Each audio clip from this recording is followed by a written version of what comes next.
మనం క్లెయిమ్కి వెళ్ళినప్పుడు చాలా వరకు ఇన్సూరెన్స్ కంపెనీస్ ఎక్కువగా టార్చర్ చేస్తూ ఉంటాయి కదా. అలా టార్చర్ చేయకుండా క్లెయిమ్స్ పే చేసాను, స్మూత్గా పే చేసాను అంటే కంప్లైంట్స్ తక్కువగా వచ్చిన కంపెనీస్ ఏవైతున్నాయో వాటి డేటా మనకి తెలుసుకోవడం కూడా చాలా ఇంపార్టెంట్ అనమాట. సో స్మూత్గా ఎవరు క్లెయిమ్స్ పే చేస్తున్నారని మనకు అర్థమవుతుంది.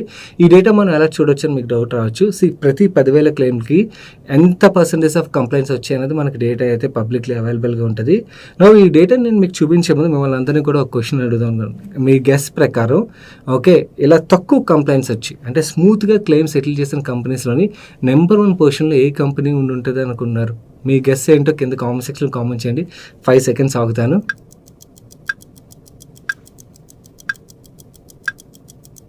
ఐ హోప్ మీరు అందరూ కూడా కామెంట్ చేస్తారు అనుకున్నాను.